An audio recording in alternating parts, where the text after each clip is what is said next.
Am I audible to everybody? Can someone write in the chat box? Okay, great. Are there any specific questions or should I just start? I'm sorry for the delay, by the way. And there were a lot of changes because my OBS screen recorder wasn't working. So I had to change it to Zoom.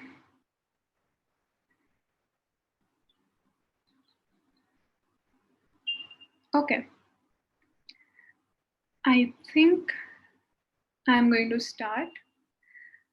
Before I start, I just want to say that this is a workshop and it's not just a lecture. So I have kept it very short and very to the point. And I won't be talking much about a lot of things. I'll be mentioning a few things in between. So don't just mute me and look at the PPT. and yeah, and in between, if you guys have any questions, I don't know if Manali is here yet. She can message me on WhatsApp because I don't think I'll be able to see the chat box. So Manali can do that. And I would like to thank Jignasa, which is the BJGMC Research Club, who are honestly doing a lot of stuff to get research to UG students, which is something that's very required right now, which is something that I am also very passionate about. And even Mimer SRC, which is the student research club from my college. One second, I'll just disable the waiting room so anybody can join as they want. So the Mimer SRC also helps me a lot with this. We are having a conference tomorrow, so I was very busy with that, as you can see. So yeah, I'm going to start now. Manali has given me a thumbs up. Great. I'm going to keep my phone aside and I am going to start with the presentation. If there are any questions in between, I can just stop. Don't worry about it. You can ask me the questions. I'll stop in between and I'll answer them. After every slide, I'll be asking if there are any questions. You can ask me. Don't worry about it. Okay, great. I'll start sharing this now. So the screen is visible, I assume.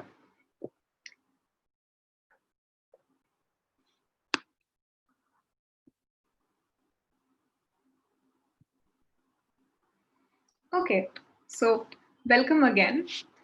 And today I am going to be talking about, yes, one second.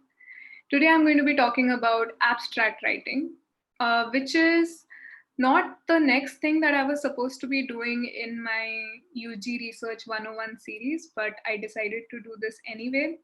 And this was because the conference that we're having tomorrow is basically to encourage students to present their research and to sort of get over that fear of presenting. But what we realized was that we never thought about the abstract part. And that's why a lot of students were having problems with the abstract writing itself. People didn't know what an abstract is, and they were sending us sort of summaries of their research, and we worked with them and we sort of helped them make it, and they improved. So I thought, why not make a workshop out of it? So yes, I am Oshin Behl, and when I am not conducting webinars, I am in the hospital. And this series is called UG Research 101. And this webinar is not an official part of it, but I have put it live on my YouTube and I'm also recording this. So if I get enough good questions which sort of cover up the whole topic, then I'll put it up on the YouTube channel. And as I mentioned earlier, the Student Research Council of Mimer is helping me a lot. And also, so is the Jignasa BJGMCUG Research Club. And Manali, who is from there, actually was the one who said that, let's do this. So we're doing it. The objectives of today's webinar or video are firstly how to write an abstract. Like a lot of students write abstracts, but there are a few things that could be improved. I'm not saying that you guys don't know how to write an abstract, but maybe I could help. And you can ask me any questions if you think I'm not mentioning anything. And some tricks that you can follow. I'll be mentioning a few tricks here and there. So I hope that helps too. And the most wanted topic, that is international conferences and what international conferences look for in abstracts. And I think this is something that a lot of people are really intimidated about, but it's not that intimidating. You'll realize that. So, an abstract, to put it very simply, is a brief summary of your research. Now, I know this seems like a very mundane thing to say, but a lot of people sort of forget this and they start writing really detailed things about their research, and they focus more on the introduction and they forget to mention the results part. So always remember that you're supposed to give equal importance to all parts because it's about your whole research. So remember that. And sorry. Yeah, and an abstract is actually the first impression. This is why abstracts are actually very important, because they are often a deciding factor for journal readers. For example, in a lot of journals that you will see online, which are indexed on PubMed or even not indexed, they often have just the abstract. And from the abstract, sometimes you get a lot of information and you're like, okay, this study is relevant to me. And sometimes it's very vague. So the vague abstracts are actually not good abstracts. So don't get impressed by the big words in vague abstracts. They're not supposed to do that. The second thing, obviously, is conference judges, because we all submit to these conferences and there is no other way to convey to them what we have done. And also, we must understand it from their point of view, because a lot of students came back to us saying that, like 250 words, 300 words is not enough for us to convey what we are doing. And we need at least 500 words. But what you need to understand is that it's a fair platform. And if you are not able to put it in 250 words, then there is something wrong with your methodology. So you have to try to limit it to those words and prioritize. I'll talk more about that. And it's also important to other researchers because, as I said, sometimes the full paper might not be available. So what other researchers can do is that if you've published your research and the abstract is available, then you can just refer to the abstract and you can use it as a reference. You can still do that. There's nothing wrong with it. And sorry, it's slow. And there is another myth that you cannot write an abstract till you have written the paper. This is absolutely untrue, because there are a few situations where you need to write an abstract without writing the paper. For example, when you are presenting, when you are submitting to a conference. So, in that case, you often present your research, which is not maybe finalized yet. So, in that case, how are you supposed to write the abstract? Because in a lot of online places, I have seen this advice by experts saying that, like write the whole paper and then write the abstract. I mean, as UG medical students, we all know that sometimes we just don't have the time to write the whole paper just to write the abstract, right? And we are fighting with these deadlines to submit these abstracts. So you can do it, but there's a way to do it, and it's important to follow it. So, what are the parts of an abstract? Obviously, the title. A lot of people don't pay attention to this, and this is often where they fail. And I will give you an example of this. The introduction part, which is basically a background of your research. Now, the thing is that I don't know what kind of audience I have here. I don't know if you guys are aware of the introduction and what it's supposed to contain. So if you guys want me to explain what it's supposed to contain, then you can just write it in the chat box and I'll explain it. Then the aims, obviously, the aims of your research. And sometimes it's in an abstract, it's combined with the introduction and there's no other place to write it. So the last two sentences or one sentence of your introduction part is your aims. Then the methodology, because this is what is basically introducing the judge or the reader to your abstract. Like, this is where your original part starts. So this is supposed to like show your research acumen. So it's very important. And then the results.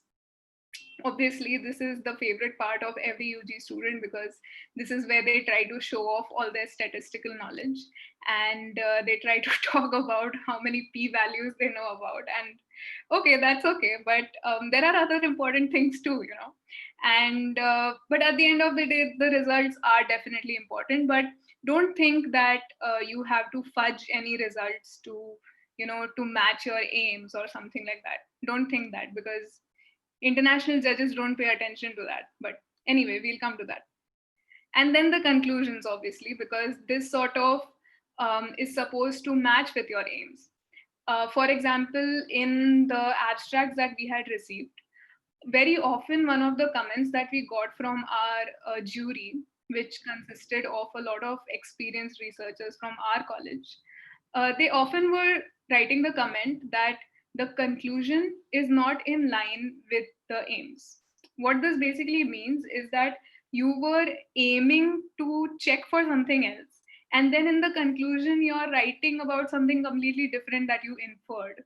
So, like, what's the connection there? And that is very often one of the reasons why judges go like, no, this person doesn't know what they're doing. So remember that the conclusions need to be in line with the introduction. So, am I missing anything out? Tell me that. Am I? Am I? Am I? Is anybody listening? You can write yes, no. And I got a question to explain the introduction. So while you guys are telling me whether I missed anything out or not, I'll just explain what the introduction is. So an introduction is also known as the background of your research. Usually, when you're writing a paper, then the introduction or the background can be very long. Like, you can start from why you decided to do this research, to what other research has been done, to what future prospects there are, and how you are matching those future prospects. You can do all that. But in this introduction part of an abstract, all that is not possible. So I will be talking about what you need to mention in the introduction part. Don't worry about that.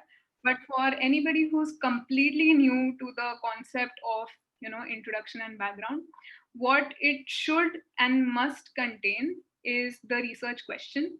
That is, what knowledge gap are you trying to cover? Like, what exists, you know, that made you think that you need to do this research? Because there has to be a knowledge gap to fill, because otherwise you're just doing things that are already done. Don't do that. That's not research. So that's what the background contains. Now, I don't know if anybody replied in the chat box. No problem. I will still move ahead. And what I actually missed out on is the keywords. And what are these keywords? Keywords are what a lot of students sort of mistake them for, you know, like the showy words, you know, like, I don't know how to explain it. Like, they put all these complicated words in the keywords to make it sound like the research is really complicated. But what the keywords are supposed to contain are basically sort of mesh terms. This is something that will come to you when you're doing literature review and all of that. I don't know if Pratik Joshi sir spoke about this, because I know he did a literature review topic. But sort of keywords are basically the words which will make someone look at your abstract and read the keywords and go, okay, is this the topic I am looking for? For example, if there's a study on contraceptive use in 17 to 24-year-old females of a semi-urban area. Okay, whatever the study is. So in that case, semi-urban area is not a good keyword, is what I'm trying to say. Don't use keywords that will just direct, like sort of misdirect people to your abstract. Contraceptive would be a good word because that is what it is about. Because semi-urban could mean everything. It could mean sanitation to, lifestyle to everything. But contraceptive is something that's very focused in your abstract. Adolescent women, adolescent girls, reproductive age females, all of these things. So you can use those terms, and it's not necessary. Again, it's a sort of myth that it's important that those keywords come in your abstract. No, it's not necessary. The second thing that I sort of missed out on are the references. But as many of you might know, in abstracts, quite often you're not allowed to give references. Like there is no separate section for references. So if there is something very specific that you're referring to, then you can write the name of the author, like the initial plus the last name, sort of like Oshin Behl. So it'll be O. Behl, comma, the second author, initial dot last name. That is how you're supposed to give references in an abstract if you're giving them. Not necessary though. So these are the parts of an abstract. Now we'll come to sort of the general rules of writing an abstract. And I will be mentioning the tricks of writing an abstract in this section too. So the first thing that I would like to tell everybody is please don't use flowery language because it pisses judges off. I'll tell you very honestly, people don't like to read all these big English words in abstracts because it makes them think that you had such less research content to show that you had to make up for it by using flowery language. Now, I'm not saying that you're doing that. But what happens is that we are so used to using these flowery languages to fill out our answer sheets that we tend to do it in abstracts, and you're not supposed to do that. For example, now a title, okay, for example, could be, is Google Classroom a good method of teaching? Now, what I'm trying to say is that this title doesn't even use flowery language that much. But what do you understand from this title? Like, is this even a research title? The correct kind of title would be Google Classroom as a teaching tool, a cross-sectional study, because it tells you what kind of a study it is. It tells you that you're referring to Google Classroom as a teaching tool. Things like that. Make your title very clear. Don't try to fill it up with words. That's all. Now, this same thing, the flowery language thing, I'm going to explain how in the introduction you shouldn't be using that.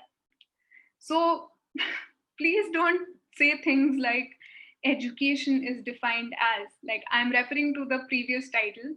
So if I was writing the introduction part for this study, then if I start with education is defined as blah, blah, blah, blah, blah, by blah, blah, blah, the researcher doesn't want to know that. They don't want to know how it is defined. So please don't do that. Or something like teaching has evolved by leaps and bounds in the past few decades. I mean, it's true. I'm not saying that it's not true. But abstracts are something that have to be very concise. And like the conciseness of an abstract is actually a good quality. So don't expand on it. Now, a sort of in between sort of thing is teaching methodologies have changed with the internet revolution and are no longer limited to chalk and board. This is good.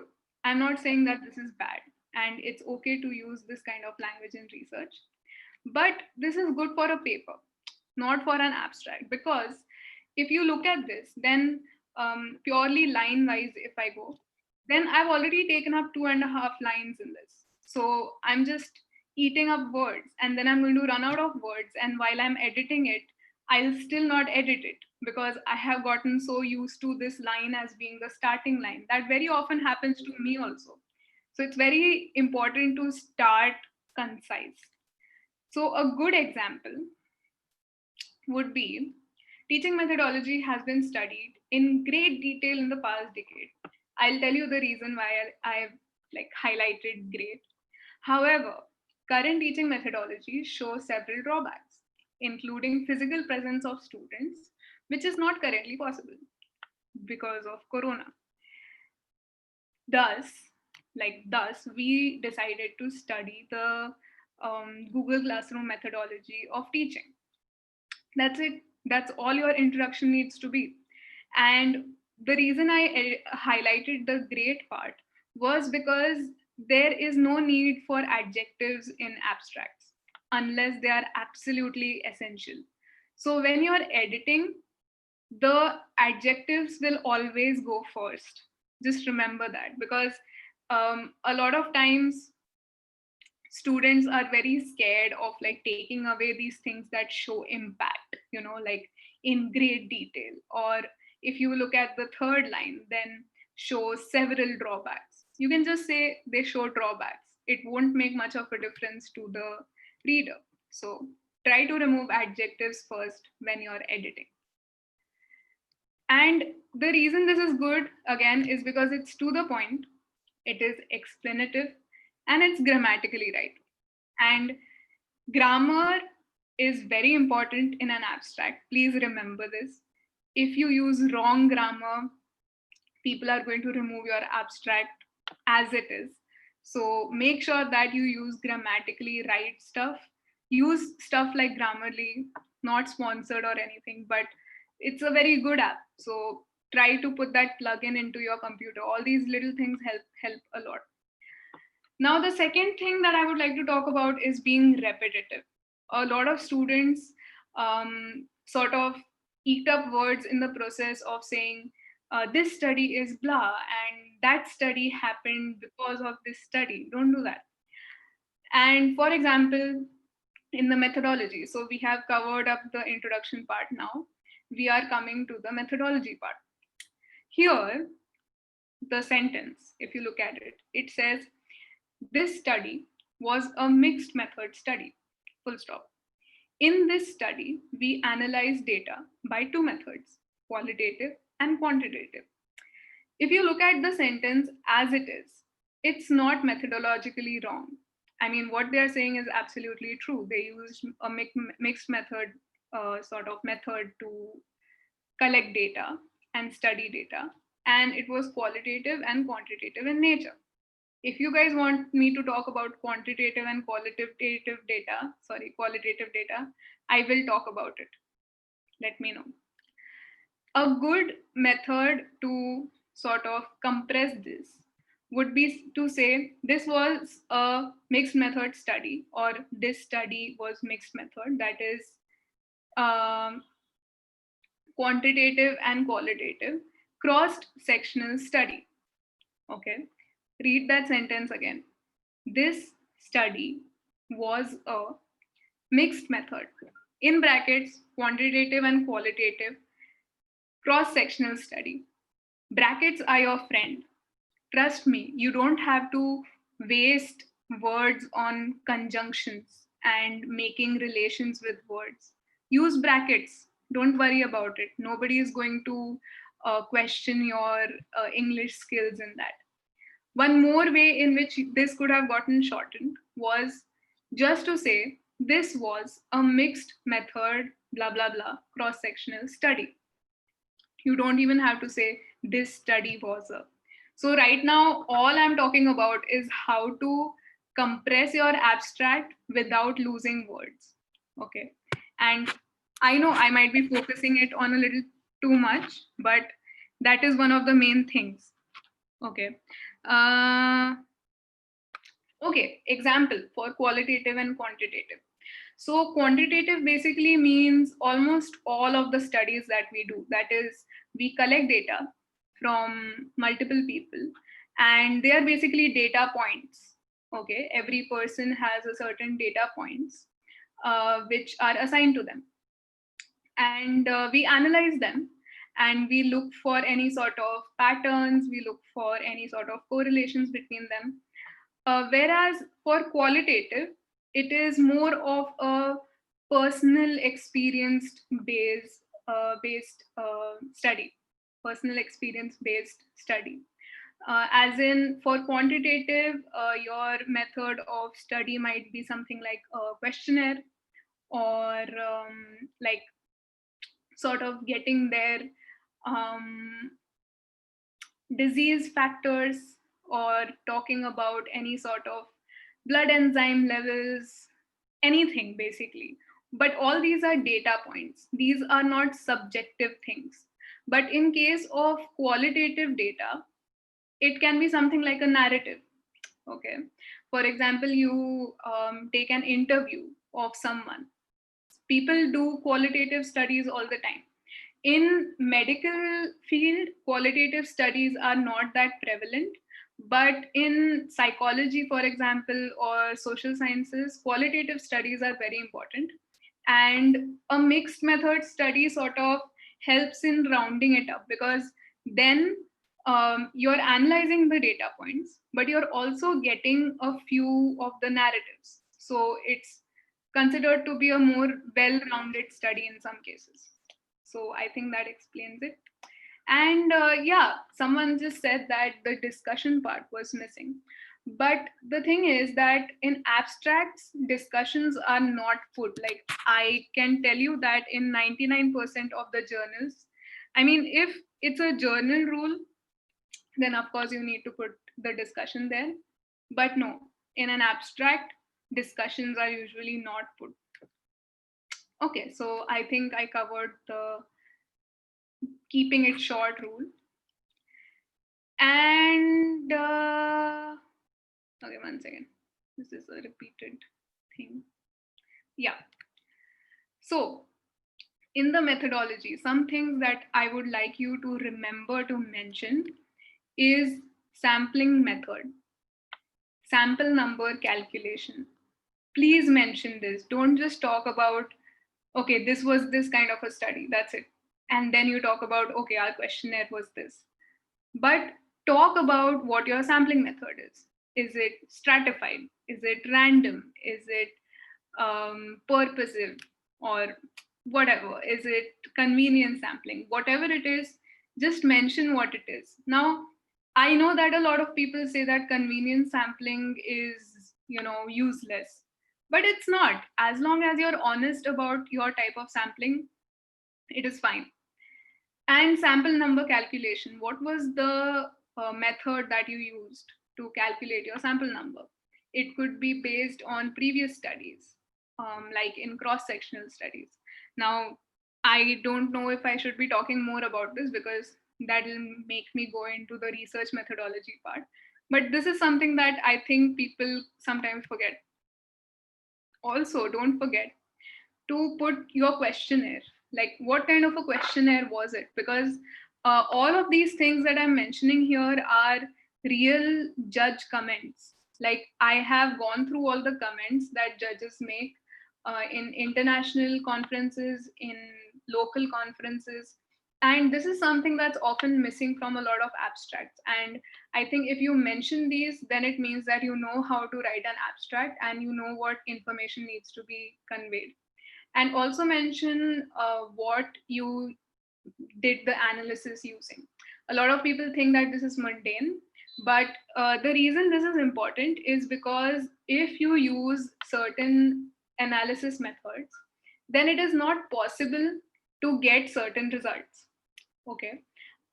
What I'm trying to say is that if you say that you calculated everything using Excel, okay, then the person who is reading your paper will understand that, okay, this person used Excel, that's fine.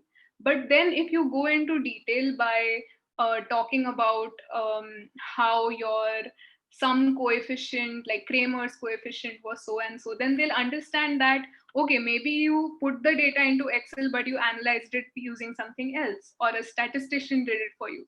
So make sure that it's in line with each other, and don't lie on your abstract. Don't do that.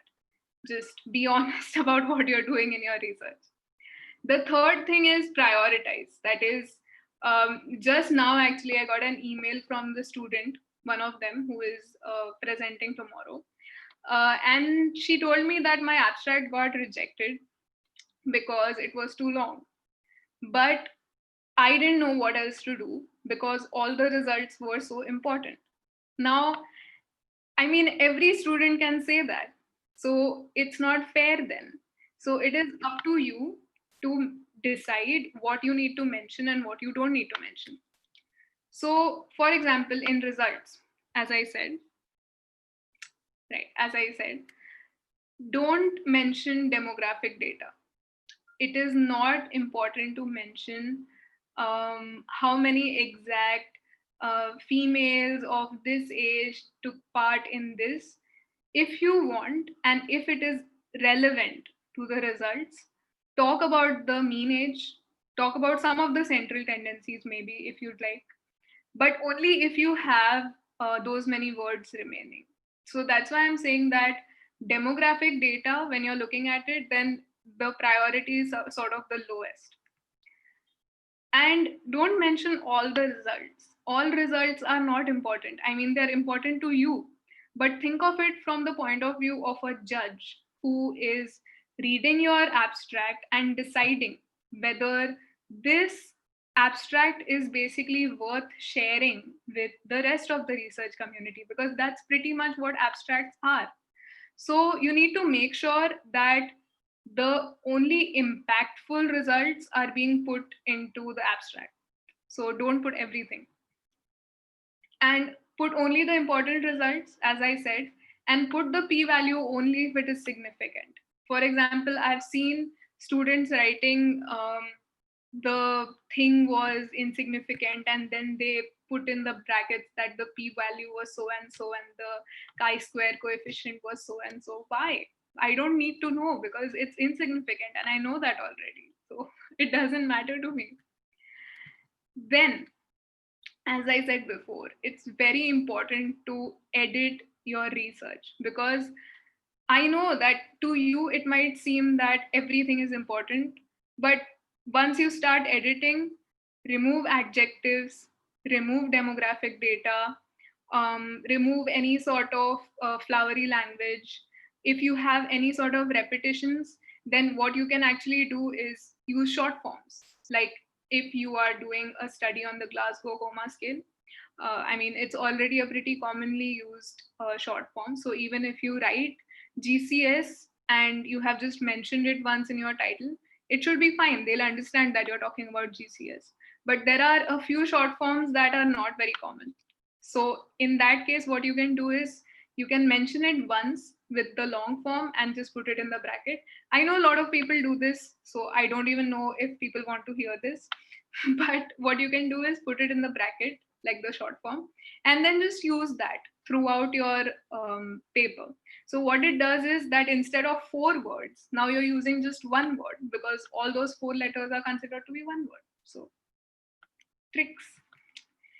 And as I said before, grammar is very important. But if you're feeling like maybe if I sort of compromise a little on my grammar, then I'll be able to put in more information, do it. Don't hold back. Don't try to think about the judges sort of judging you. That won't happen. Put in the information, and the grammar needs to be corrected. Like it shouldn't look like when you will be presenting your research, people won't be able to understand what you're saying. So that's why they need to see your grammar from your abstract too. So prioritize information is what I'm saying. And as I said before, this seems like a very sort of silly thing to do, but leave your abstract when you're writing it and come back after 24 hours and read it again. What this will sort of do is it'll detach you from the abstract, because then you're not too invested in it. Because if you're very invested in your own abstract, then it'll be very hard for you to edit out stuff because you're sort of attached to it. But once you go away and then you come back and you've removed it from your head, then you'll actually understand that, okay, this is actually not that important. I'm just going to remove this. So it helps, it really helps. Now let's come to the international conferences, which is probably the most sort of sought after topic that people think about. So I have presented at ISCOMs twice. My research was actually selected thrice, but the third time I couldn't go. I've also presented at WIMC. I won there, and all those nice things. And I submitted my abstract like 3 times again. I got selected thrice, but couldn't go the third time. And there are a bunch of other conferences where I got selected, but again, didn't go, couldn't go, all of those things. So, what exactly do international conferences look for? I know you guys expect a very long answer to this, but actually, the answer is pretty simple, and I'm going to limit it to just this much space. And what I would like to really highlight to everyone is internationally, research technique is considered to be much more important than results, especially at the UG level. They don't want to see if your results are great. They want to see if your methodology is good, if you know what you're doing when, like, you're writing your abstract. So make sure that when your abstract is being read, make someone else read it, make someone from your college read it, make your parent read it, make them look at it and say that, okay, does this look like a meritorious student? It is very easy for a third person to say that, but yes, we can be biased towards ourselves. So remember that they just want to know if this student knows their methodology. So it's important. The second thing is innovativeness. As soon as they read the title of your abstract, they should be intrigued by it. I mean, there are thousands, honestly, and I'm not even exaggerating, thousands of research done every year on things like prevalence of cervical cancer. It's important, okay? But is it innovative? It will be published in papers because it is important in certain areas. But is it worth giving a spot to that research at an international forum where so many people are fighting for a spot? So they will look for innovativeness that will sort of give ideas to other people and increase the quality of research at their conference. So make sure that your title intrigues them. So for example, when I had presented my research, I was first thinking about antibiotic usage. Okay. But then I realized that it's not intriguing. So then I started thinking about self medication. And self medication is something that's actually not very common in Europe. So those are little things that you can think about, that they will be intrigued by the amount of self medication in India. So think in that sense. Then the applications, obviously, if they think that the judges who will be coming to the research or, sorry, the conference, or the other people who will be attending the conference can actually apply your research, or if they can sort of build on it, then they will definitely select your research. And in the abstract, they will be looking for you to imply what the applications of your research can be. They don't want to go looking around for, like, oh, like, this is the applications, okay, they forgot to mention it. You need to make sure that they read it, mention it in your conclusion. That is the best part, to mention it, because the last line of your conclusion leaves the first line and the last line, these leave the biggest impression on the judge's mind. They have to be biased, but they're unbiased, sorry. They have to be unbiased, but they're human. So they do remember the last line. Mention the application of your research in the last line. And the lesser statistics you mention, and the more easily they can read your abstract, the more likely they are to say that, okay, this research is accessible to people. I know this seems sort of counterproductive because I also talked about how you're supposed to convey stuff through your abstract. But For example, I'll give you an example that you can say that the difference between the prevalence or the occurrence of a certain disease in two groups was significant. Okay, and in the brackets mention the p-value. Now you don't need to mention the percentage prevalence in both the populations that you're comparing. I hope you got that. So these were just some of the things, and these were the things that came to my head. I tried to make it as concise as possible. So let me know if you have any questions. That's it.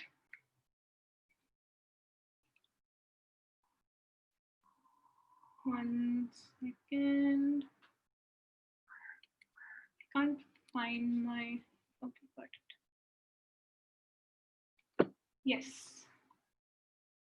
Do we have any questions?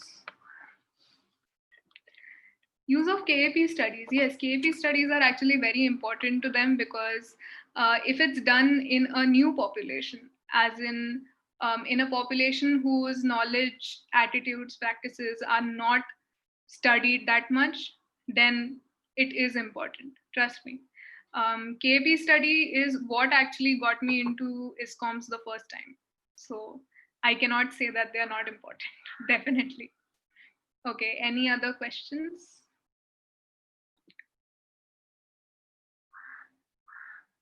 KAP is knowledge, attitude, and practices. Basically, you try to study the knowledge of a group about a certain topic, and you try to see their attitudes towards that, as in what do they think about it, and then you try to see their practices, as in what are they actually practicing, because sometimes their attitudes might not match their practice. So then you think, why is that not matching? So research. How to know our research studies was good and standard? um how to know that your research study is good and standard? I think any research that is done properly, following the right methodology, as in removing as much bias as you can, is good and standard, because bias is one of the biggest things that is like the shortcoming of UG research, because um, undergraduate students forget to think about it, and they very often have a lot of confounders. Confounders are basically things that affect your result, but you have not counted for them. So, like, it's sort of hidden, and then the judges ask you, "Oh, you didn't look for that confounder," and then you're like, "Oh yeah, this completely changes my result." So that you should think about it. It'll make your research good and standard. Is the abstract writing criteria you explained applicable for ICMR as well? For ICMR, obviously, they have specific word limits, all of that. But yes, it is applicable. What I mentioned is a standard practice. Abstracts are supposed to be written in that way. And if they have any sort of specification, for example, some journals actually say that we want to know the demographic data, or we want to know the prevalences. So if they have mentioned that, then obviously go ahead and mention it. But ICMR doesn't mention anything like that. It just, like, your abstract is supposed to just cover your research. That's it. Can you explain bias? Bias is actually a very big topic, because there are different types of bias, and I can talk about it. Um, I can talk about it in short. I'm not going to go into the detail of it, but bias is basically something that skews your results in a certain direction. And basically, with research, what you're trying to do is that you need to correlate, to understand the effect of a certain thing on something else and see if that effect is really causing that. So this is called like a causal relationship. Now, what bias does is that you might miss out on a certain thing because you didn't consider it. Okay, that is one way to explain bias. It's a very bad way to explain it, but I will be talking more about it. And to avoid it, you need to design your study really well. That's very important to avoid bias. Okay, what about review articles if written by students? I heard that only experts will write it. Yeah, it is very often said that review articles need to be written by experts in the field, and that is because they know what they're talking about and they know what will be important and what to look for in the database. But review articles are also written by students if you explore the topic well enough, then you sort of become an expert in it. So there's nothing wrong with students writing review articles, and you can write it as long as you are knowledgeable about it. Don't give your own opinion on things. Experts can do that. We can't do that. Okay. Any more questions?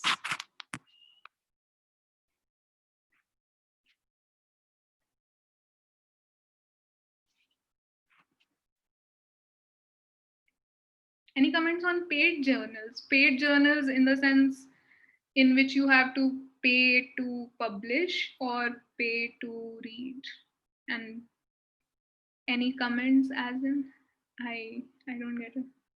Pay to publish.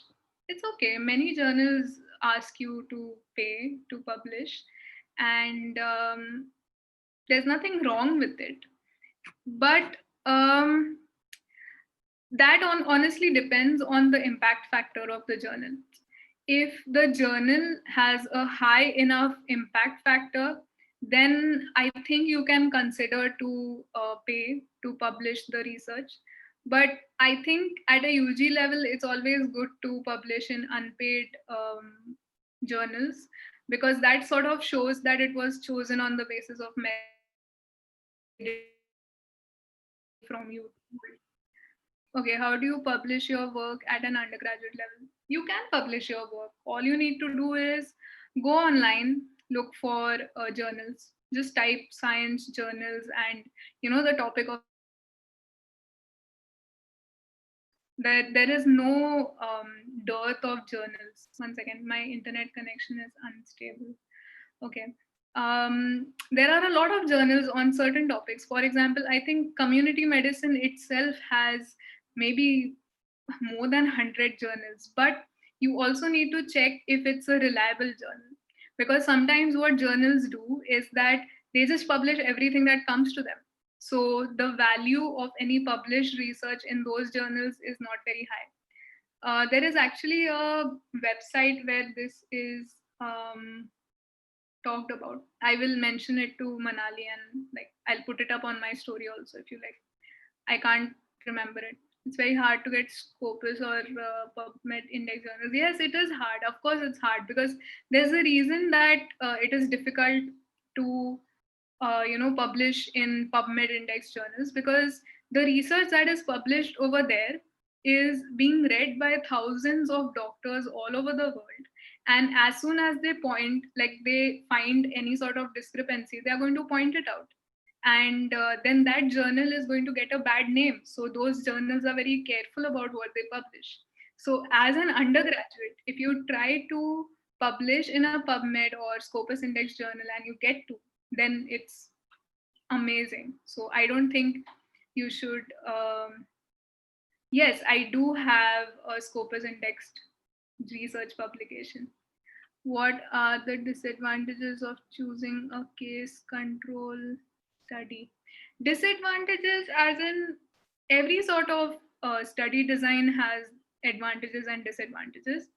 With case control study design, the thing is that you cannot find out the cause effect relationship. And I know that this is written in a lot of textbooks, but it is true.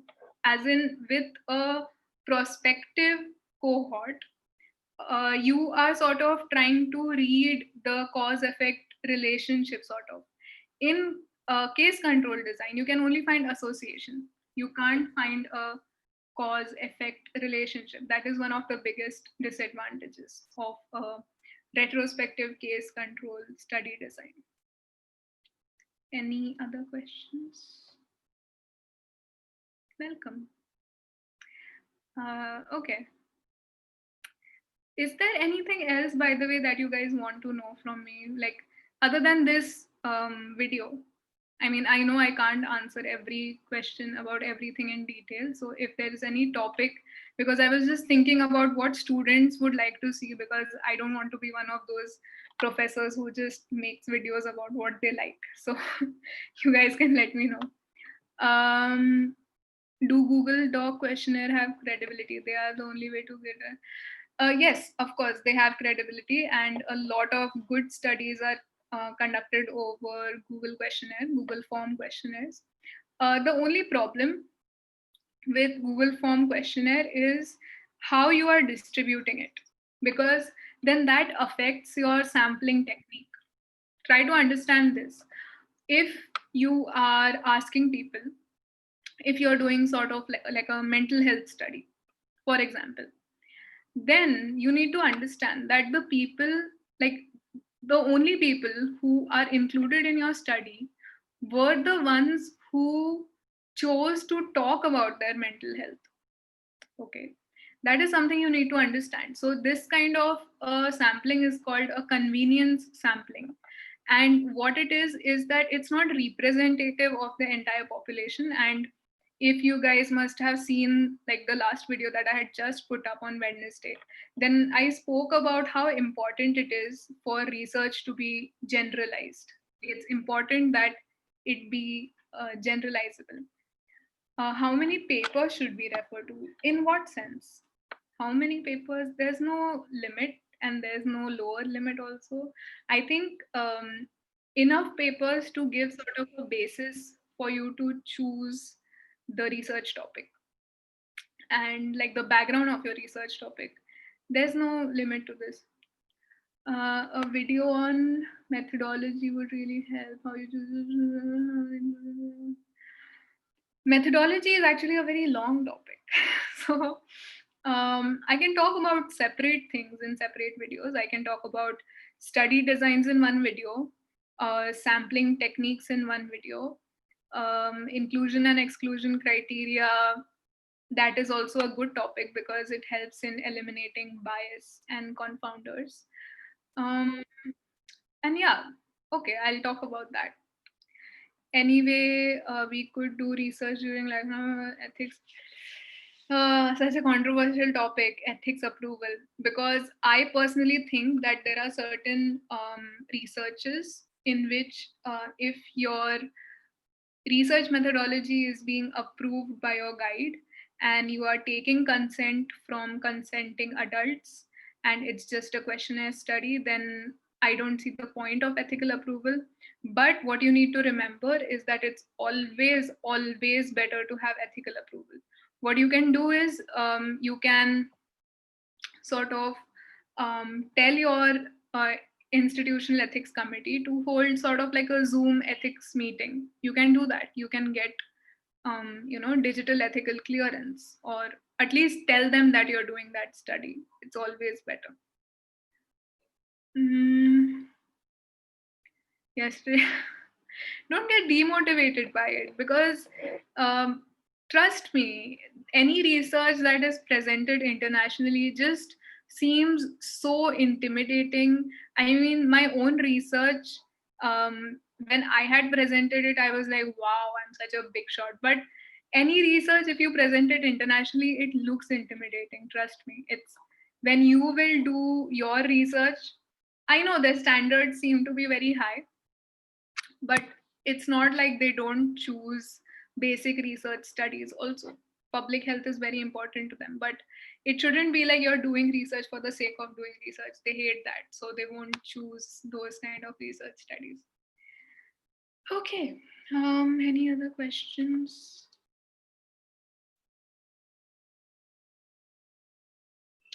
At home right now, what can we do? Like research, like studying related to research, or like research itself? You can all obviously conduct online studies, but you need to get approval from your ethical committee. Ask them to hold an online ethical committee meeting.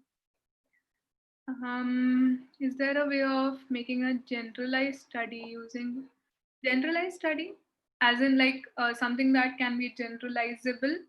Yes, of course, there is, you can use Google Forms as the method of collecting the answers. But what you can do is that the distribution method of that study needs to be very specific. As in, what you can do is you can, if you are sort of doing a study on patients of a certain disease, what you can do is you can sort of divide your study data, as in you can have volunteers obviously of that study, and you can also go door to door. You can give that questionnaire itself to a doctor and ask them to send the link to their patients of that disease. There are many ways to make it a generalizable study, as long as it's not just convenience based sampling. What can be done at home? Studying about research. There are so many things. There's a book called Clinical Research Methodology by PG Supino. PG Supino. The PDF is available everywhere. It's a brilliant book. The overview of research, the video that I had made, I was reading that book and that inspired me to make that video actually. So you can go through that book. It's very well explained. Um, Once you have submitted your proposal, how can you go about literature search? But you are actually supposed to submit your proposal after your literature search, as in, like, you need to do literature search to write your proposal. Because then what's the point of the introduction part of your proposal? Your proposal needs to contain an introduction part which requires literature search. And I think you should really refer to Pratik Joshi sir's video on literature search. I think Manali can put a link in this box. And because he's very good at doing this literature research talking, I'm not very good at explaining it. The criteria for it, honestly, I would say, whatever you want to look for, put that in the PubMed search box. That is literally the simplest way to go about it. There are complicated ways using advanced search and mesh terms and all of that. But trust me, when I was in second year and I had to like write a paper right away, that was how I had done it, and it ended up being published, so it's fine. Okay. Does ICMR allow a survey conducted using Google Forms? I don't know. They might make sort of an exception now. Usually they don't allow it, I think, but I know that a student from our college actually got selected in their ICMR thing using Google Forms. They had done a study regarding the KAP of medical students for a medical law. Now, I'm not going to talk about the medical law because then there's no anonymity in the student, so can't talk about it. Oh, so you're saying that you've done the proposal writing, but you want to know what you can do now. So yeah, I would suggest that I'll be keeping, I'll keep on putting videos. You can go through them. And you can ask me any sort of questions. And Manali has put the link to the literature search video. You can go through it. It's a good video, trust me. It's a very well explained video. And he doesn't make it sound all fancy like all other people who talk about research. So it's good. It's good for UG students. Do you recommend any online platforms for studying about research? It's called Clinical Research Methodology, as far as I remember the book name. Sorry, my computer screen. Okay. It's called, I'm just going to write it down. Yeah, always collaborate with us. We are very happy to collaborate all the time. Okay. If anyone wants to collaborate, just write an email to us here. And the name of the book, it is by PG Supino, and I think it is called Clinical clinical research methodology. I think this is what it's called. But you'll find only one book by these editors, which is named something around this, so it'll be fine. Do you have any suggestion for any platform for learning statistics? Again, there's this very nice book called Statistics for Dummies, and the PDF version is available online. And that was actually the book I suggested to Manali. So I think she can, if she has gone through it, she can also give sort of like a review on if it's useful or not. I personally find it very useful. It's called Statistics for Dummies. And it's a good book, like it's very informative, and they've explained it in a very right way. Yeah, so okay, someone just told me that the name of the book is called this, Principles of Research Methodology. Oops, I sent it back to them only, sorry. I'm not good at this. 1 second. Okay. Yeah, there you go. Principles of Research Methodology.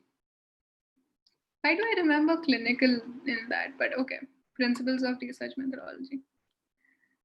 Anything else? We're down to 20 participants. Clearly, I have bored everyone to death using my power of explanation.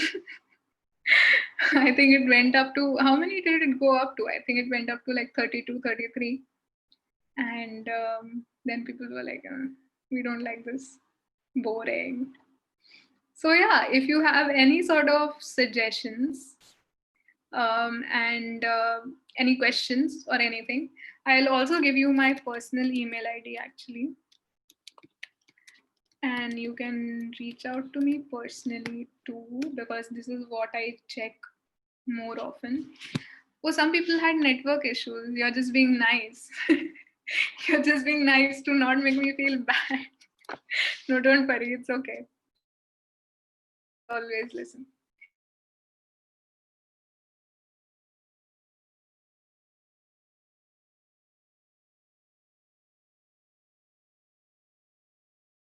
My bad.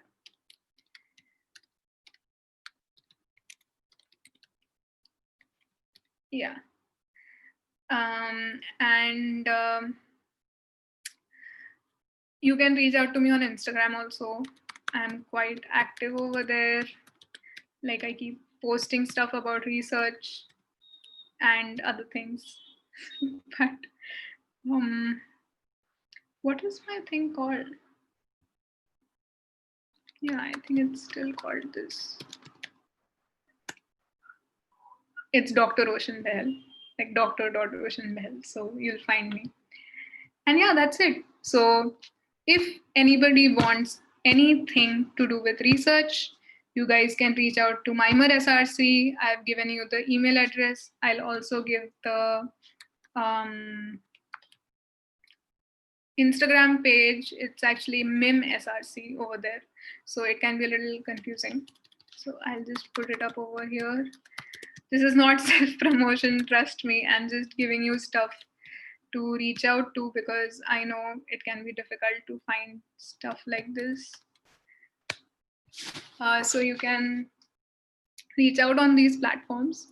And yeah, and I also talk to students about going to Germany and stuff, because like all this research and all this international presenting actually led me to international education. So I've started talking about that also. So if anybody wants any sort of, like international education related research stuff, like what sort of research can help you in your future, on your CV in international things.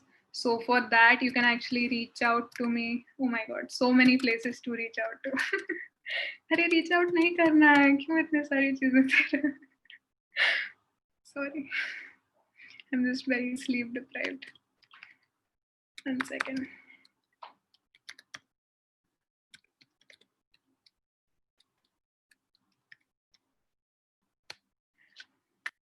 Okay, I think this is done.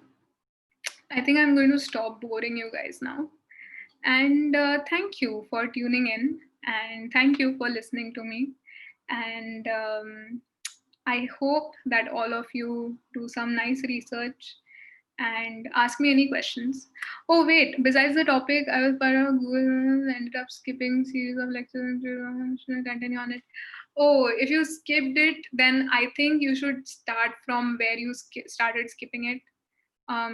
There was this embryology study going on, the Google Classroom one, and if any of you first years or second years or any year was a part of it and you skipped it, then you should start off where you left, because that's how the research is supposed to go.